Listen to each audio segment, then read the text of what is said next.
Mi nombre es Arturo Salinas. Tengo 71 años y soy propietario de una casa de 3 pisos en el barrio de Belgrano que compré hace 40 años con el sudor de mi frente. Mi hija Lucía me gritó que si no pagaba renta mensual no podía seguir viviendo en mi propia casa. Entonces puse la propiedad en venta esa misma tarde y decidí mudarme a un geriátrico de lujo donde finalmente alguien me valoraría como merezco. Imagínate la escena.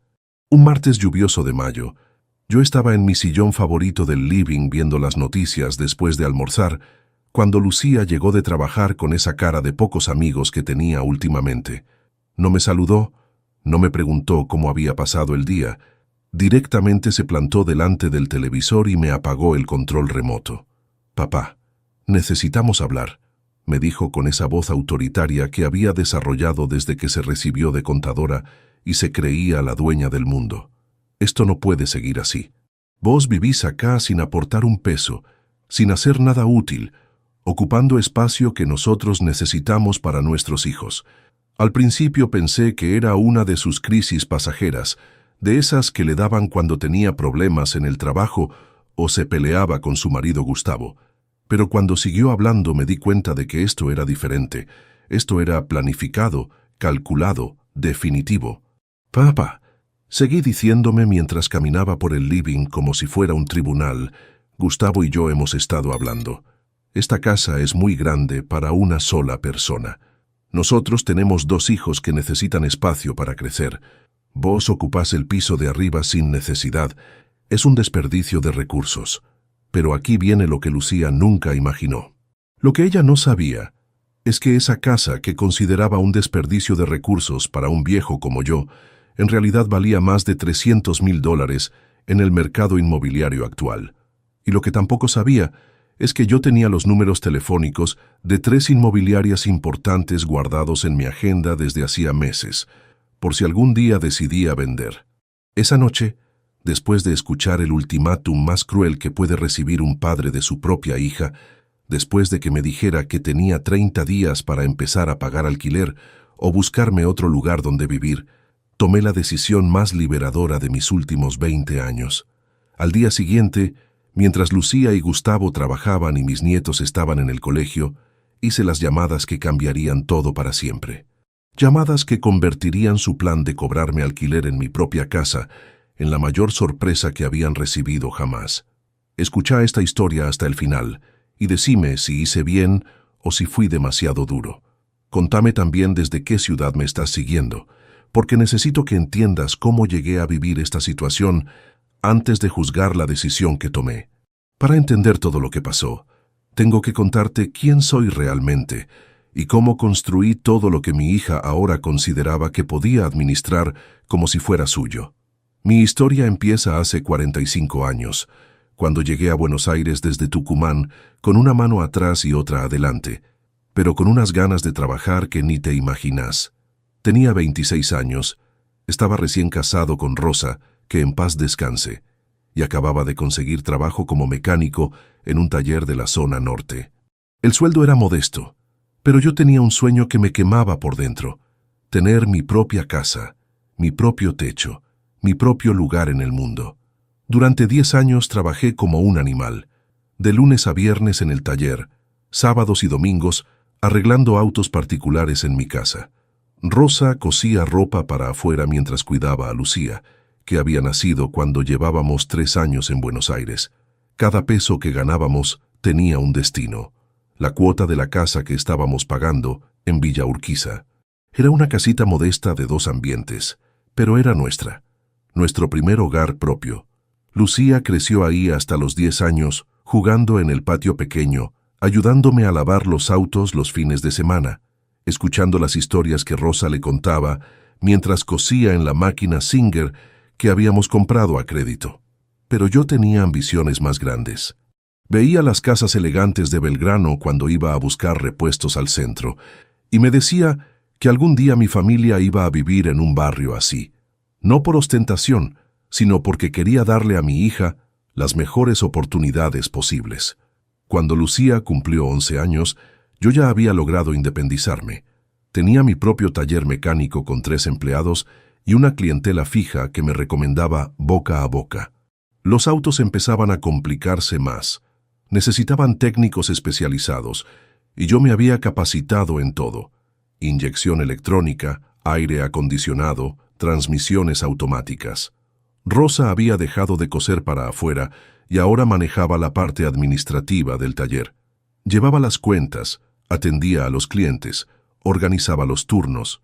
Era mi socia, mi compañera, mi mejor consejera para todas las decisiones importantes del negocio. Con los ingresos del taller en crecimiento, empezamos a buscar una casa más grande en un barrio mejor.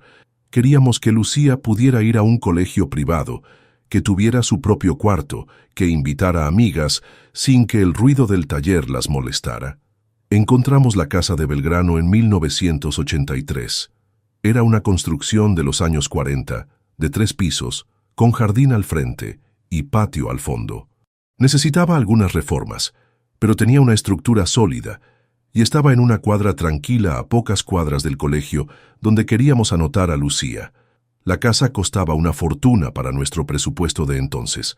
Tuvimos que vender la casita de Villa Urquiza, tomar un crédito hipotecario importante y compromete la ganancia del taller durante 5 años. Pero Rosa y yo estábamos seguros de que era la inversión correcta. Lucía se adaptó perfectamente al cambio. Le encantaba tener una habitación grande en el segundo piso, con ventanas que daban al jardín. Invitaba compañeras del colegio nuevo a estudiar, organizaba pijamadas los fines de semana, usaba el patio para hacer fiestas de cumpleaños.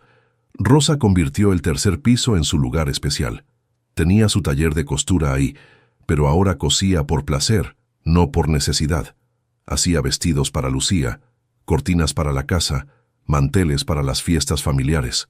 Desde las ventanas del tercer piso se veía toda la cuadra, y Rosa pasaba horas ahí leyendo novelas románticas mientras tomaba mate. Yo instalé mi oficina en el primer piso, al lado del living. Desde ahí manejaba el taller, planificaba expansiones del negocio, estudiaba catálogos de herramientas nuevas. La casa se había convertido en nuestro centro de operaciones, pero también en nuestro refugio, nuestro lugar de paz después de días intensos de trabajo. Lucía estudió toda la secundaria en un colegio privado bilingüe.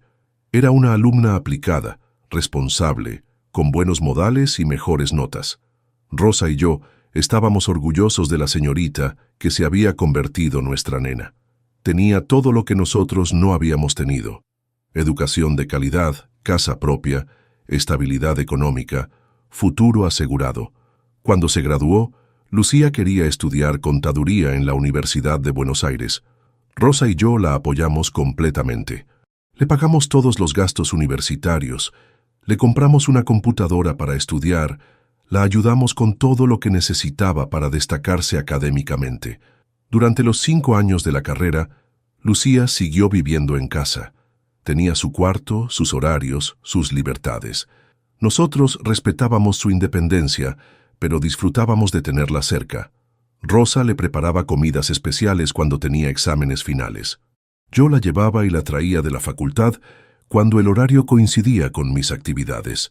Se recibió con promedio de 8,70, una contadora pública con todas las de la ley, preparada para conquistar el mundo empresarial.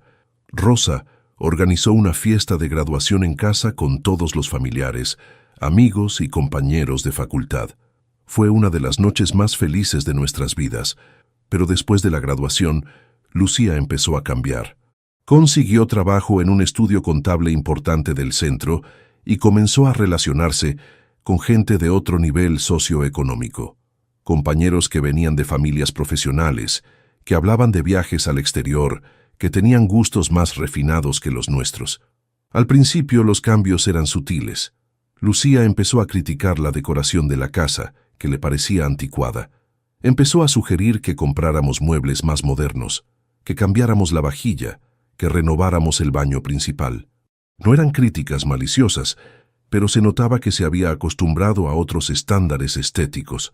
También empezó a traer menos amigos a casa. Cuando le preguntábamos por qué, nos decía que sus compañeros del estudio vivían más cerca del centro y que era más cómodo juntarse por esa zona. Nosotros entendíamos, pero Rosa notaba que algo había cambiado en la actitud de nuestra hija hacia nuestro hogar. A los 2 años de trabajar, Lucía conoció a Gustavo en una conferencia de contadores. Gustavo era hijo de un contador público importante, había estudiado en universidad privada y trabajaba en el estudio de su padre, especializándose en empresas multinacionales. Era un muchacho educado, elegante, con proyección profesional. Cuando nos lo presentó, Rosa y yo tratamos de ser acogedores. Lo invitamos a cenar varias veces, conversamos sobre su trabajo, sobre sus planes futuros. Gustavo era cortés con nosotros, pero se notaba una distancia. No era desprecio, pero tampoco era comodidad. Era como si estuviera evaluando constantemente si encajábamos en su mundo social. Lucía y Gustavo empezaron una relación seria. Se veían todos los fines de semana, iban a restaurantes caros, viajaban a países vecinos en vacaciones cortas. Lucía empezó a gastar más dinero en ropa, en peluquería, en cosas que antes no le interesaban. Quería estar a la altura de su novio y del círculo social de él. Rosa se preocupaba por estos cambios. Una noche me dijo: «Arturo, me parece que Lucía se está alejando de nosotros. Cada vez viene menos tiempo a casa, cada vez habla menos de sus cosas, cada vez parece más incómoda acá».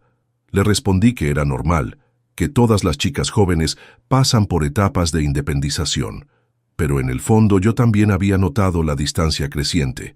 Lucía seguía siendo cariñosa con nosotros, pero ya no éramos sus confidentes principales. Ya no compartía sus preocupaciones, sus alegrías, sus planes como antes. Cuando Lucía cumplió 25 años, Gustavo le pidió casamiento. Fue una propuesta formal, con anillo importante, en un restaurante elegante de Puerto Madero. Lucía llegó a casa esa noche radiante, mostrándonos el anillo, contándonos los detalles, planificando una boda que iba a ser el evento social más importante de nuestras vidas. Rosa y yo estábamos felices por la felicidad de nuestra hija, pero también preocupados por el costo económico que iba a representar la boda que Lucía quería. Había elegido un salón carísimo en San Isidro, un catering de primera línea, flores importadas, música en vivo, fotografía profesional, todo lo mejor, todo lo más elegante, todo lo más caro. Le dijimos que no podíamos pagar una boda tan costosa sin comprometer gravemente nuestros ahorros. Lucía se enojó. Según ella, era normal que los padres de la novia pagaran los gastos principales del casamiento. Según ella, nosotros teníamos la obligación de demostrar que estábamos a la altura de la familia de Gustavo. La discusión se extendió durante semanas. Lucía insistía en que merecía una boda digna de su nivel profesional. Rosa y yo insistíamos en que una boda hermosa no tenía que arruinarnos económicamente. Al final llegamos a un acuerdo. Nosotros pondríamos la mitad del dinero y Gustavo y su familia pondrían la otra mitad. La boda se realizó en marzo de 1995. Fue realmente espectacular.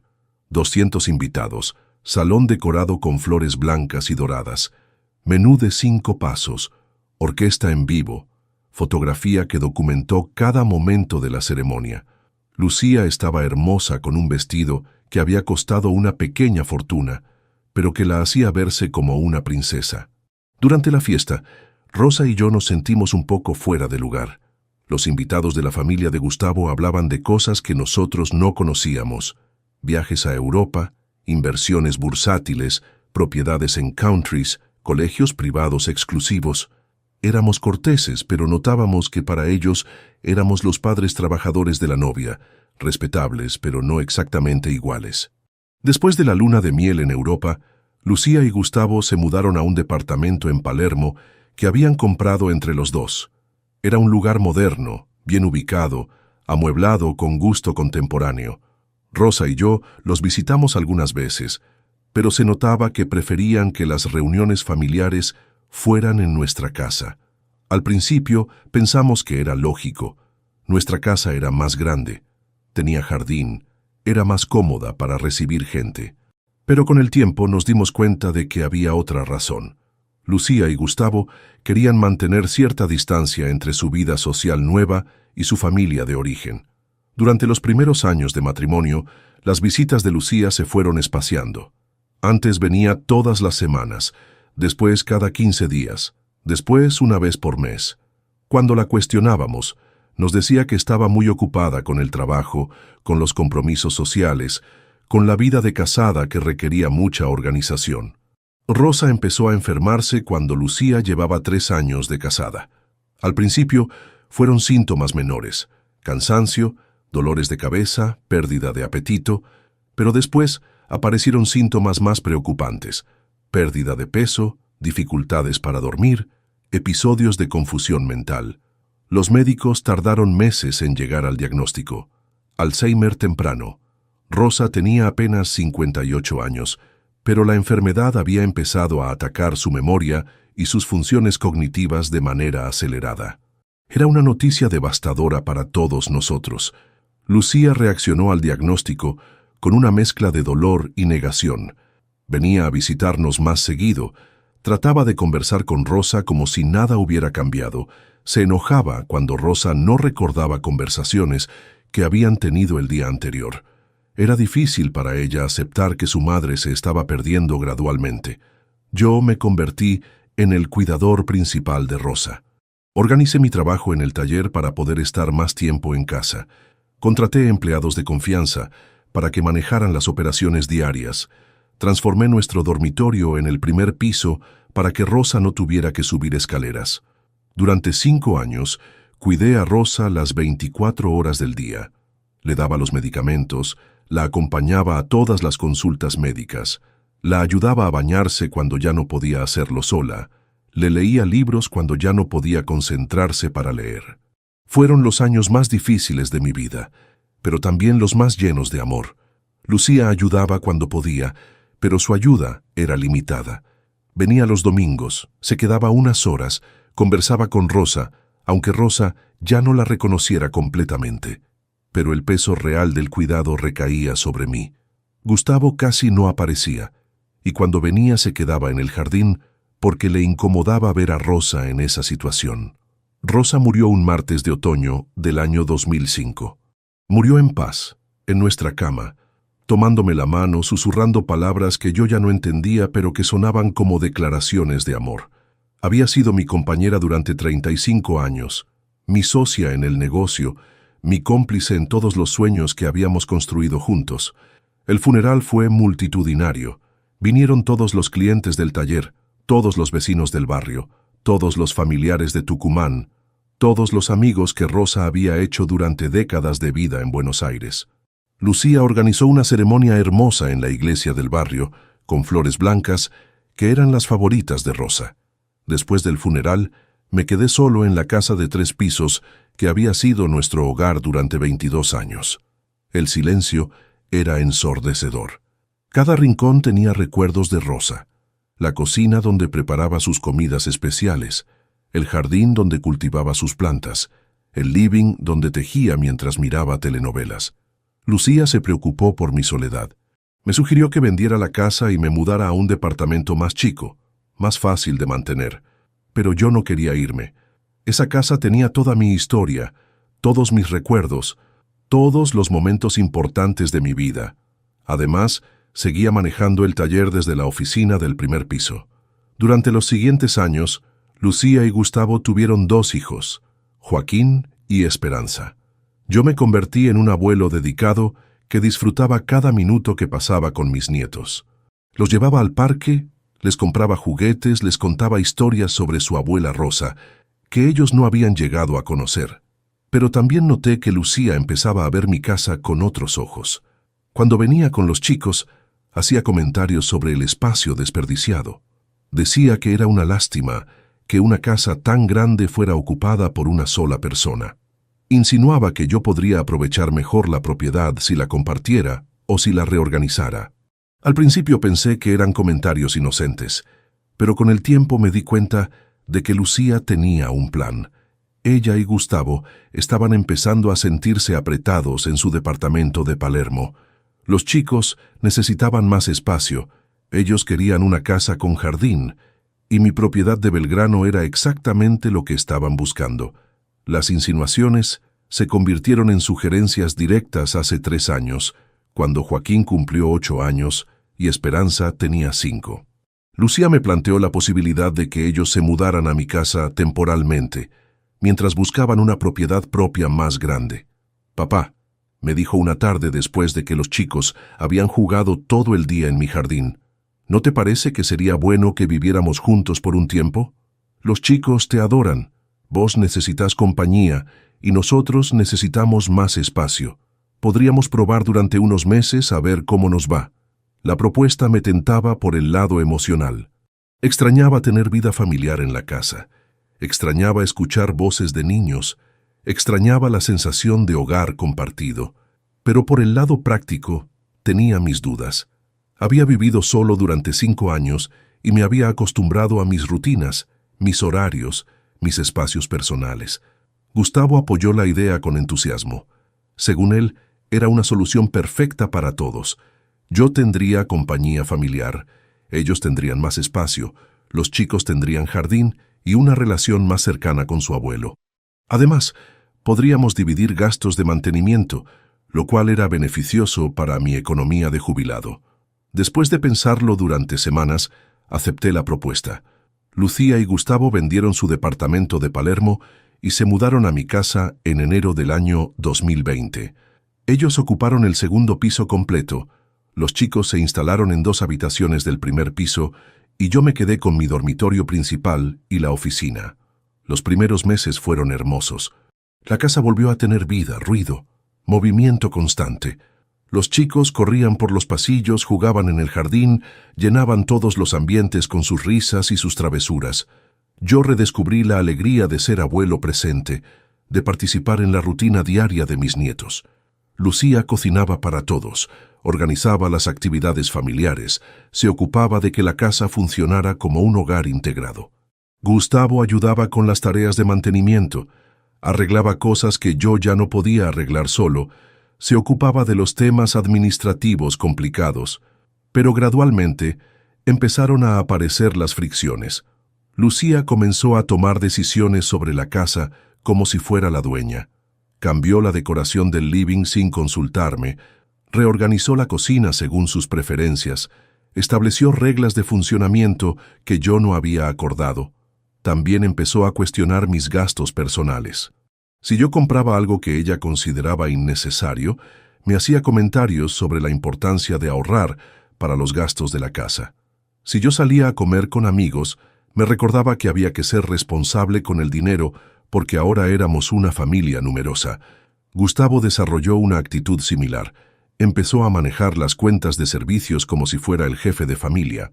Cuando llegaban las boletas de luz, gas o teléfono, las analizaba detalladamente y me explicaba cómo podríamos reducir el consumo. Me daba consejos sobre ahorro energético, sobre optimización de recursos, sobre planificación financiera familiar. Lo que más me molestaba era la manera en que hablaban de la casa delante de los chicos. Ya no era la casa del abuelo donde ellos vivían temporalmente, era nuestra casa, donde todos vivían por igual. Los chicos empezaron a referirse a los espacios como si fueran comunitarios. Nuestro jardín, nuestra cocina, nuestro living. Cuando yo mencionaba que alguna parte de la casa necesitaba arreglos, Lucía y Gustavo automáticamente asumían que era un gasto familiar que debía dividirse entre todos. Cuando yo quería hacer alguna modificación, tenía que consultarlo con ellos como si fuéramos copropietarios con iguales derechos de decisión. La situación se complicó durante la pandemia del año 2020. Todos estuvimos encerrados en casa durante meses, compartiendo espacios las 24 horas del día. La convivencia se volvió tensa, los roces se multiplicaron, las discusiones por temas menores se convirtieron en conflictos importantes. Lucía empezó a quejarse de que yo ocupaba demasiado espacio para una sola persona. Según ella, era injusto que yo tuviera el dormitorio principal mientras Joaquín y Esperanza tenían que compartir baño. Según ella, sería más lógico que yo me mudara al 3er piso y ellos utilizaran el primer piso completo para su familia. Gustavo apoyaba a su esposa con argumentos aparentemente racionales. Me explicaba que la organización espacial actual no era eficiente, que una redistribución de ambientes beneficiaría a toda la familia, que era importante optimizar el uso de cada metro cuadrado. Pero yo entendí lo que realmente estaba pasando. Lucía y Gustavo habían empezado a considerar mi casa como suya. Ya no se veían como huéspedes temporales, sino como propietarios legítimos que tenían derecho a tomar decisiones sobre la propiedad. Y yo había pasado de ser el dueño generoso a ser el ocupante que estorbaba. El año pasado la tensión escaló cuando Lucía empezó a hablar de hacer reformas importantes en la casa. Quería ampliar la cocina, modernizar los baños, construir una pileta en el patio del fondo. Hablaba de estos proyectos como si fueran decisiones familiares consensuadas, no como mejoras que dependían de mi autorización y mi financiamiento. Cuando le recordé que la casa era mía y que cualquier reforma tenía que ser aprobada por mí, Lucía reaccionó con irritación. Según ella, si todos vivíamos en la casa, todos teníamos derecho a opinar sobre las mejoras necesarias. Según ella, era egoísta de mi parte imponer decisiones unilaterales sobre espacios que toda la familia utilizaba. Gustavo me planteó la situación desde el punto de vista económico. Me dijo que ellos estaban dispuestos a aportar dinero para las reformas, pero que a cambio querían tener voz y voto en las decisiones arquitectónicas. Me sugirió que formalizáramos algún tipo de sociedad o copropiedad que nos diera derechos equitativos sobre la propiedad. Yo rechacé la propuesta inmediatamente. Mi casa no estaba en venta, no estaba disponible para sociedades. No era un bien para compartir legalmente con nadie. Era mi hogar, mi patrimonio, el resultado de 40 años de trabajo honesto, y no iba a regalarlo ni siquiera a mi propia hija. La negativa generó un conflicto que se extendió durante meses. Lucía interpretó mi posición como una muestra de desconfianza hacia su familia.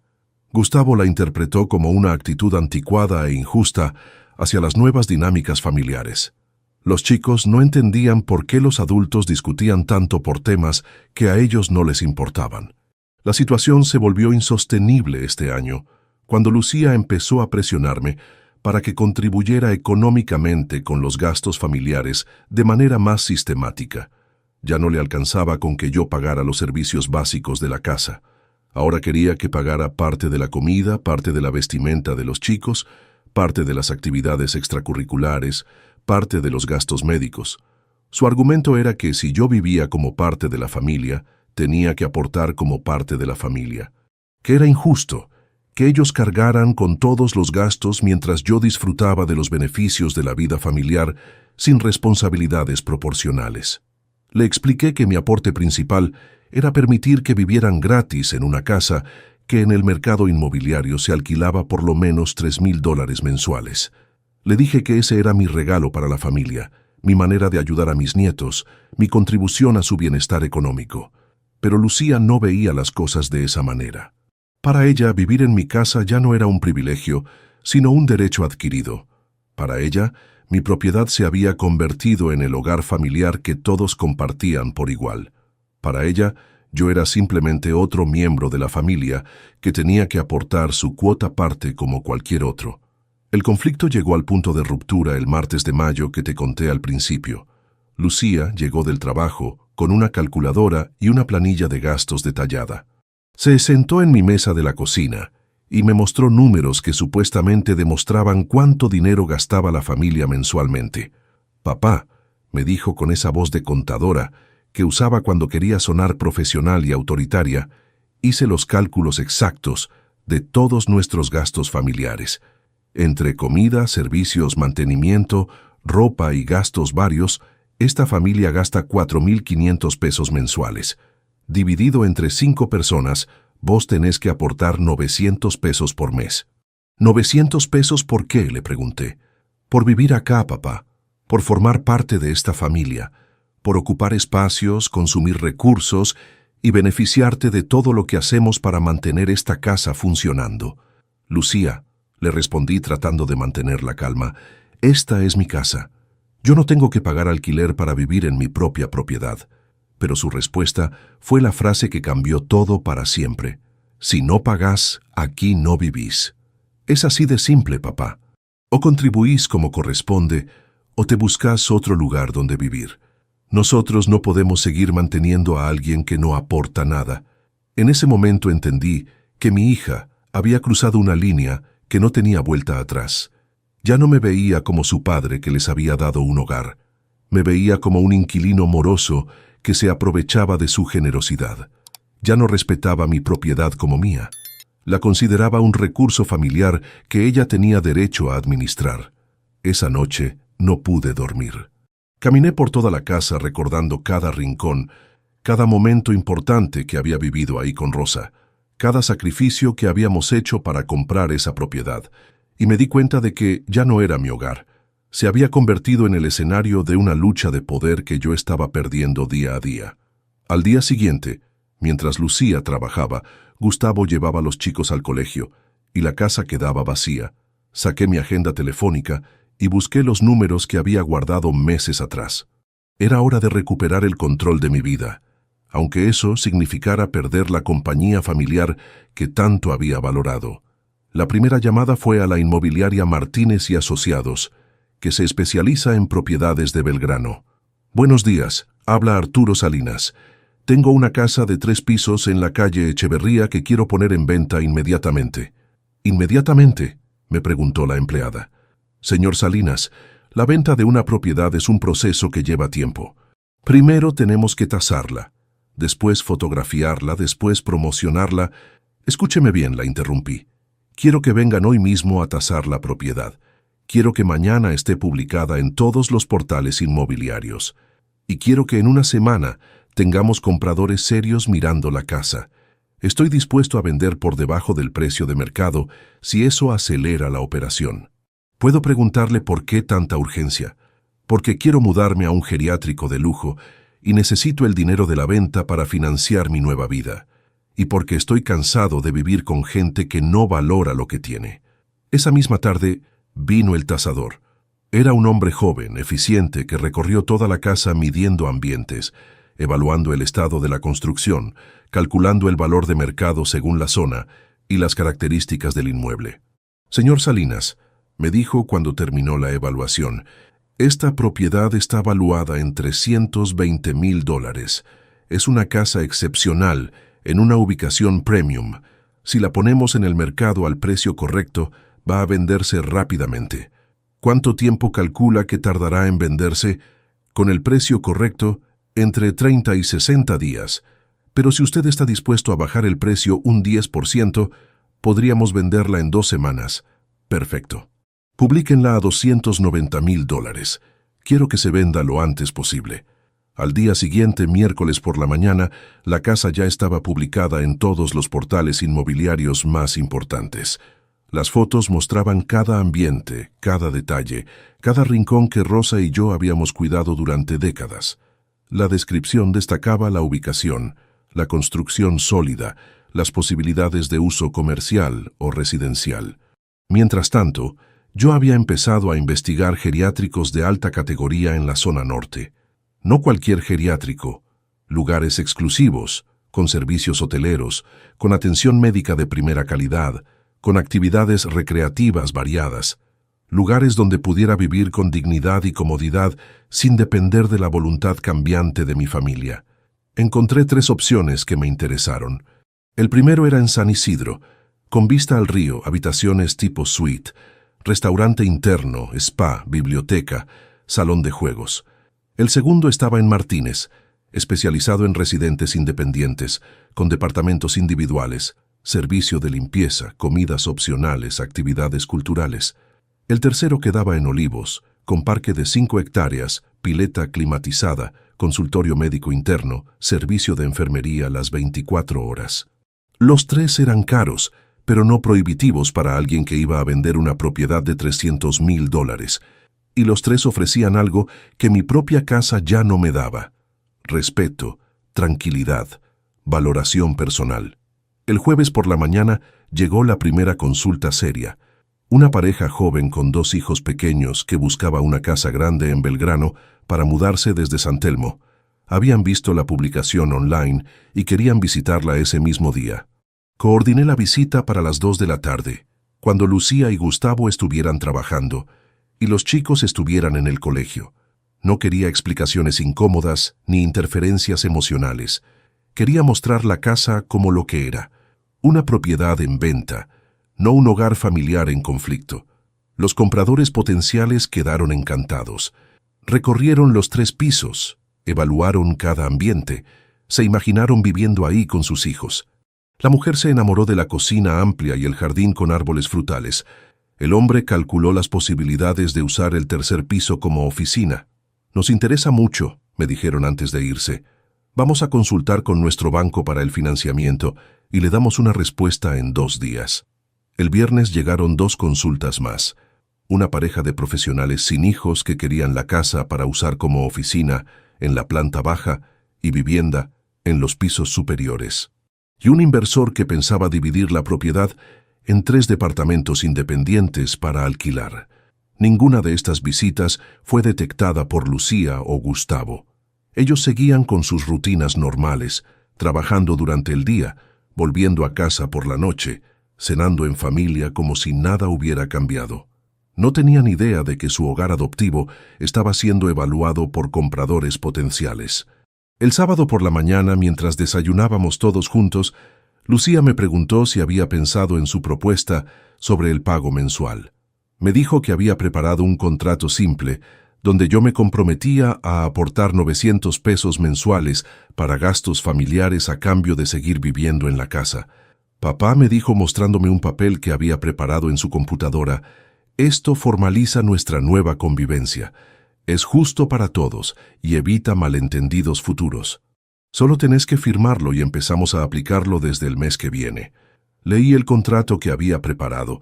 Era un documento de 2 páginas donde yo me comprometía a pagar una suma mensual por concepto de gastos de convivencia familiar.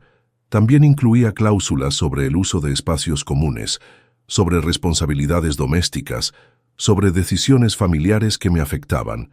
Era un contrato de inquilino, no de propietario.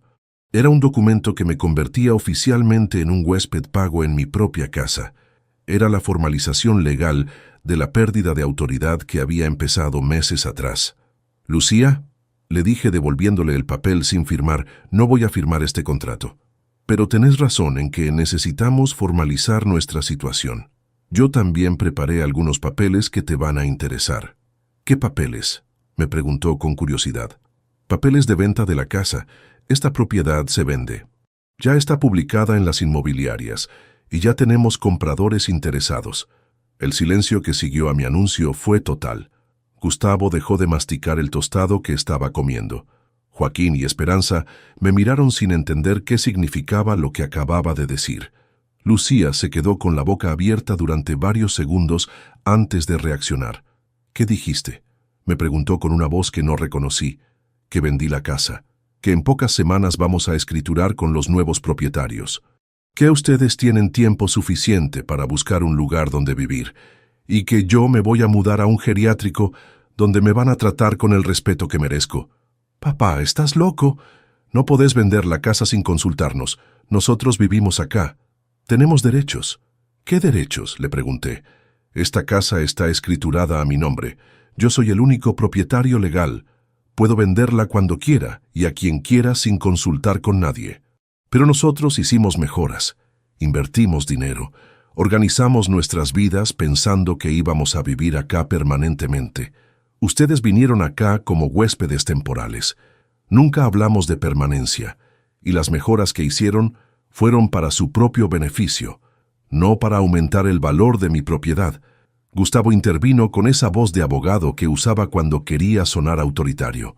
«Arturo, esto es una locura. No podés tomar una decisión tan importante sin dialogar con la familia. Tenemos que buscar soluciones que beneficien a todos». «Gustavo», le respondí, «durante 3 años busqué soluciones que beneficiaran a todos. Les regalé una casa valorada en $300,000. Les permití vivir gratis. Aguanté que reorganizaran mi hogar según sus preferencias. Y a cambio, recibí exigencias de pago, cuestionamientos sobre mis gastos y ultimátums sobre dónde puedo vivir en mi propia propiedad. Los chicos empezaron a hacer preguntas que los adultos no sabíamos cómo responder. ¿Por qué el abuelo quiere vender la casa? ¿Dónde vamos a vivir nosotros? ¿Por qué todos están discutiendo? Joaquín, Esperanza, les dije con la mayor tranquilidad posible, El abuelo se va a mudar a un lugar donde va a estar muy bien cuidado. Ustedes se van a mudar con papá y mamá a una casa nueva que van a elegir ustedes, y nos vamos a seguir viendo todas las semanas como siempre. Lucía se levantó de la mesa y empezó a caminar por la cocina como un animal enjaulado. Papá, esto es una venganza. Te enojaste por una discusión y ahora querés castigarnos a todos. No podés ser tan cruel con tus propios nietos. No es venganza, Lucía, es dignidad. Durante 3 años toleré que me trataran como un inquilino en mi propia casa. Ayer me dijiste que si no pago alquiler no puedo vivir acá. Perfecto, no voy a pagar alquiler y no voy a vivir acá, pero tampoco van a vivir ustedes. Pero papá, podemos arreglar las cosas, podemos volver atrás, olvidarnos de los contratos, seguir como antes. No podemos volver atrás, Lucía, porque ahora sé lo que realmente pensás de mí, que soy una carga económica que tenés que mantener, que mi casa es tu derecho, no mi regalo, que mi generosidad es mi obligación, no mi elección. Gustavo trató de mediar con argumentos racionales. Arturo, entiendo que te hayas sentido presionado. Podemos modificar nuestros acuerdos de convivencia. Podemos encontrar un equilibrio que respete tu propiedad y nuestras necesidades familiares. No hay equilibrio posible, Gustavo. Ustedes quieren derechos de propietarios sin responsabilidades de propietarios. Quieren seguridad habitacional sin costo económico. Quieren autoridad sobre decisiones sin titularidad legal. Eso no existe. La discusión se extendió durante toda la mañana. Lucía pasó por todas las etapas: negación, enojo, negociación, súplica. Gustavo intentó encontrar soluciones legales que retrasaran la venta. Los chicos preguntaban constantemente cuándo íbamos a dejar de discutir, pero yo había tomado la decisión y no había vuelta atrás. Durante 3 años había cedido autoridad gradualmente. Había aceptado imposiciones sutiles. Había permitido que mi generosidad se malinterpretara como debilidad. Ya no más. El lunes por la mañana, cuando Lucía y Gustavo se fueron a trabajar sin despedirse, yo recibí la llamada que esperaba.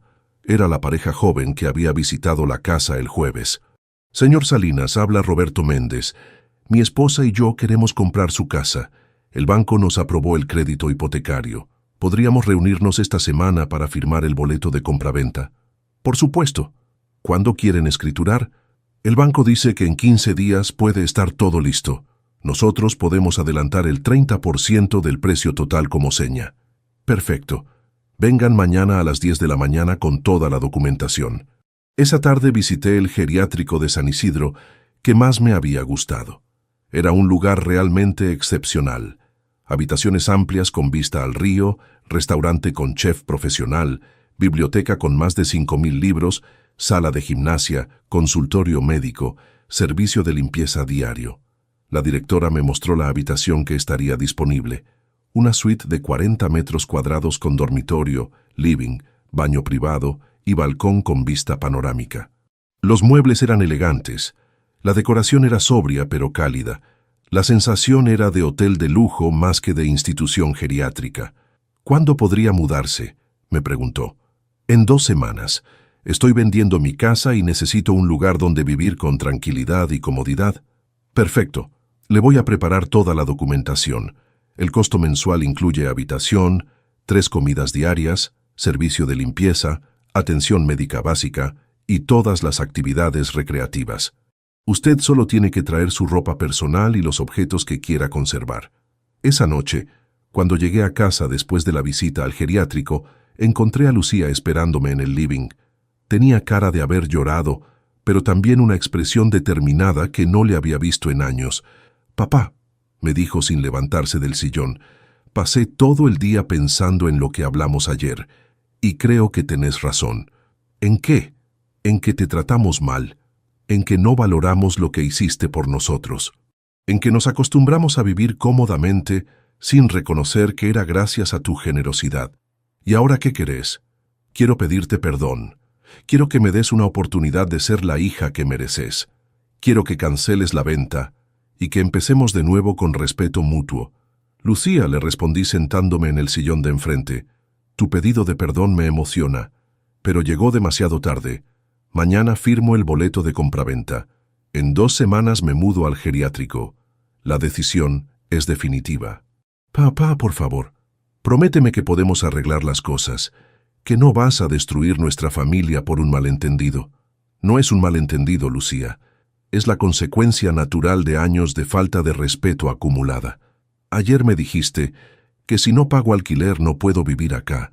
Hoy te digo que no voy a pagar alquiler y que tampoco voy a vivir acá. Pero ustedes tampoco. Lucía empezó a llorar con esa desesperación de quien entiende que ha perdido algo valioso por su propia culpa. Me pidió que reconsiderara, que le diera otra oportunidad, que pensara en mis nietos que no tenían culpa de los errores de los adultos. Pero yo había aprendido algo importante durante estos días de crisis, que a veces hay que estar dispuesto a perder algo para recuperar la dignidad, que a veces hay que tomar decisiones dolorosas para enseñar lecciones necesarias, que a veces el amor verdadero requiere límites firmes. Al día siguiente firmé el boleto de compraventa con Roberto y María Méndez. Pagaron la seña del 30% en efectivo y acordamos escriturar el 15 de junio. También firmé el contrato de ingreso al geriátrico de San Isidro, con fecha de mudanza para el 16 de junio. Cuando llegué a casa con todos los papeles firmados, Lucía y Gustavo estaban esperándome con una propuesta desesperada. Habían conseguido un préstamo personal para comprar ellos mismos la casa. Querían igualar la oferta de los compradores y quedarse con la propiedad. Papá, me dijo Lucía, conseguimos el dinero. Podemos pagarte lo mismo que te van a pagar los otros compradores. Así la casa queda en la familia y vos recuperás tu dinero para vivir donde quieras. Ya es tarde, Lucía. El boleto está firmado. Los compradores ya pagaron la seña. Es una operación cerrada que no puedo cancelar. Pero seguramente se puede arreglar. Podemos hablar con un abogado. Podemos buscar alternativas legales. No quiero buscar alternativas. Quiero que ustedes entiendan que las decisiones tienen consecuencias, que la falta de respeto tiene un precio, que mi generosidad tenía límites que ustedes cruzaron. Durante los siguientes días, Lucía hizo todos los esfuerzos posibles para revertir la situación. Consultó con abogados, habló con los compradores para ver si estaban dispuestos a ceder sus derechos, me ofreció condiciones económicas y familiares que antes habría considerado imposibles. Pero yo mantuve mi decisión. Había descubierto algo liberador en el proceso de vender la casa. Por primera vez en años, tenía control total sobre mi vida. Por primera vez en años, nadie cuestionaba mis decisiones, nadie me daba órdenes, nadie me hacía sentir como un estorbo en mi propia existencia. El día de la mudanza al geriátrico fue emotivo pero no traumático. Joaquín y Esperanza me ayudaron a empacar las cosas que me iba a llevar. Ropa, fotos, algunos libros, el reloj que me había regalado Rosa para nuestro aniversario de bodas de plata. «Abuelo», me preguntó Joaquín mientras metíamos las fotos familiares en una caja, «¿vas a estar bien en tu casa nueva?» «Voy a estar muy bien, mi amor. Voy a tener amigos nuevos, actividades divertidas, y vos me vas a venir a visitar todos los fines de semana. ¿Promesa?» «Promesa». Esperanza me regaló un dibujo que había hecho en el colegio, un señor mayor sonriendo en una casa grande, con jardín lleno de flores. Abuelo feliz, en su nueva casa, había escrito con letra prolija en la parte de abajo. Lucía y Gustavo me acompañaron al geriátrico para ayudarme con la mudanza. Durante el viaje no hablamos mucho. Había demasiadas emociones, demasiados reproches mutuos, demasiada tristeza por cómo habían terminado las cosas. Cuando llegamos a San Isidro y vieron las instalaciones, entendieron que no me estaba mudando a un lugar de castigo, sino a un lugar de privilegio. La habitación era hermosa, el edificio era elegante, el personal era atento y profesional. «Papá», me dijo Lucía cuando terminamos de acomodar mis cosas, «quiero que sepas que aprendí la lección, que entendí mis errores, que voy a pasar el resto de mi vida tratando de ser la hija que debería haber sido siempre. Lo sé, Lucía, y espero que sea verdad. ¿Me vas a perdonar algún día?» «Ya te perdoné, pero perdonar no significa olvidar. Lo que pasó entre nosotros cambió para siempre nuestra relación. Ahora tenemos que construir una nueva relación basada en respeto mutuo». Se fueron al atardecer, prometiendo volver el fin de semana siguiente. Yo me quedé en mi habitación nueva, organizando las pocas pertenencias que había traído, acostumbrándome a los sonidos del lugar, preparándome para empezar una etapa completamente nueva de mi vida. Esa noche cené en el restaurante del geriátrico con otros residentes. Conocí a Esperanza, una señora de 75 años que había sido maestra toda su vida. Conocí a Roberto, un ingeniero jubilado que había vendido su empresa y decidido vivir sin responsabilidades familiares. Conocí a Carmen, una artista que seguía pintando cuadros hermosos a los 80 años. Todos tenían historias similares a la mía, familias que los habían presionado, hijos que habían malinterpretado su generosidad, situaciones que los habían obligado a elegir entre la comodidad familiar y la dignidad personal. Y todos habían elegido la dignidad. Arturo, me dijo Roberto durante la cena, ¿te arrepentís de haber vendido tu casa? No me arrepiento. Me liberé. Durante 3 años viví como huésped en mi propia propiedad. Ahora vivo como huésped en una propiedad ajena, pero con respeto, con comodidad, con valoración personal. ¿Y tu familia? Mi familia va a aprender a valorarme por quien soy, no por lo que puedo darles. Van a entender que mi amor tiene límites, que mi generosidad no es infinita, que mi respeto hacia ellos depende del respeto que ellos tengan hacia mí. Han pasado 6 meses desde que me mudé al geriátrico. Lucía y Gustavo consiguieron alquilar un departamento de 2 ambientes en Colegiales. Es mucho más chico que mi casa de Belgrano, pero es lo que pueden pagar con sus ingresos reales. Los chicos se adaptaron bien al cambio, aunque extrañan el jardín y el espacio que tenían antes. Lucía me visita todos los domingos. Viene sola, sin Gustavo, sin los chicos. Conversamos durante horas sobre todo lo que pasó, sobre los errores que cometimos ambos, sobre las lecciones que aprendimos. Poco a poco, estamos reconstruyendo una relación basada en honestidad y respeto mutuo. También empezó terapia psicológica para entender por qué había desarrollado esa actitud autoritaria hacia mí. Según su psicóloga, había confundido independencia económica con derecho a controlar las decisiones de otros. Había creído que por ser profesional exitosa, tenía autoridad sobre la vida familiar de todos. Gustavo me pidió disculpas por escrito. Me mandó una carta de 3 páginas donde reconocía que había apoyado a Lucía en decisiones injustas, que había presionado para obtener beneficios sin asumir responsabilidades, que había faltado el respeto a quien les estaba dando un regalo enorme. Los chicos vienen a visitarme una vez por mes. Les encanta el geriátrico porque tiene pileta, parque, sala de juegos, biblioteca infantil. Para ellos es como venir a un hotel donde el abuelo vive permanentemente. Se quedan a almorzar, juegan con otros nietos que vienen de visita, participan en las actividades recreativas. Yo estoy mejor que nunca. Tengo una rutina ordenada, amigos interesantes, actividades variadas, atención médica excelente.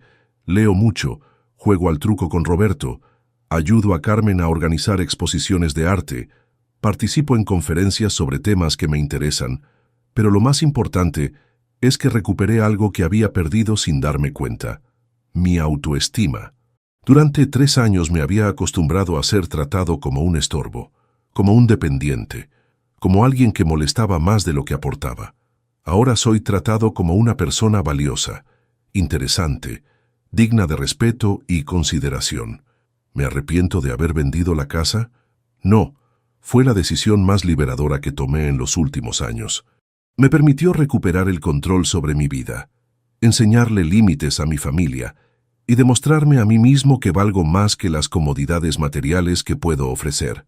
¿Lastimé a gente inocente? Sí, mis nietos tuvieron que mudarse, cambiar de colegio, adaptarse a espacios más chicos, pero también aprendieron lecciones valiosas sobre el respeto a los mayores, sobre la importancia de valorar lo que se tiene, sobre las consecuencias de los actos irresponsables. ¿Podría haber manejado la situación de otra manera? Tal vez. Podría haber puesto límites más claros desde el principio. Podría haber exigido contratos formales que protegieran mis derechos. Podría haber buscado mediación familiar antes de llegar al punto de ruptura. Pero también entendí algo importante. A veces las medidas drásticas son la única manera de que las personas cambien comportamientos que están muy arraigados. Durante 3 años traté de resolver los conflictos con diálogo, con paciencia, con comprensión. Nada funcionó hasta que tomé una decisión que tuvo consecuencias reales para todos. Vos que me escuchaste hasta acá, vos que conocés toda mi historia, quiero preguntarte algo. ¿Alguna vez tu familia te trató como si fueras un estorbo en tu propia casa? ¿Alguna vez te pidieron que pagaras por vivir en una propiedad tuya? ¿Alguna vez confundieron tu generosidad con una obligación que podían exigir? Si la respuesta es sí, quiero que sepas que no estás solo. Que muchas personas mayores viven situaciones similares, donde su amor familiar se malinterpreta como dependencia, donde su generosidad se considera un derecho adquirido, donde su autoridad se cuestiona por personas que se benefician de su patrimonio.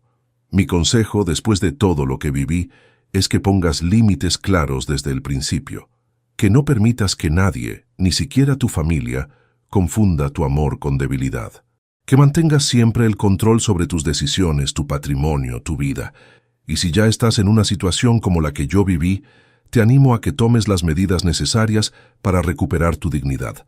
No importa cuán dolorosas sean, no importa cuánta gente se enoje, no importa cuántos conflictos generes, tu autorrespeto vale más que la armonía familiar falsa. Decime, ¿esta historia te ayudó a reflexionar sobre alguna situación familiar que estás viviendo? ¿Te dio fuerzas para poner límites que sabes que tenés que poner?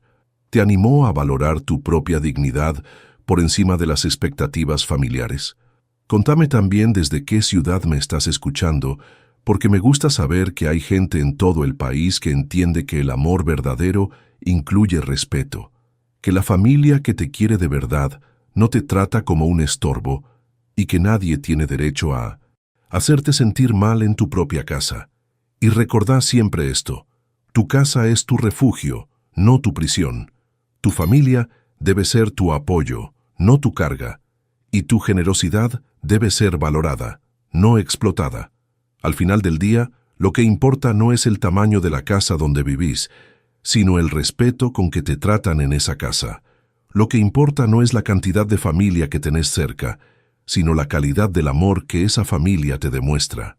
Y lo que importa no es lo que podés dar a otros, sino lo que otros están dispuestos a valorar de vos, porque vivir con dignidad vale más que vivir con comodidad, y ser respetado vale más que ser mantenido.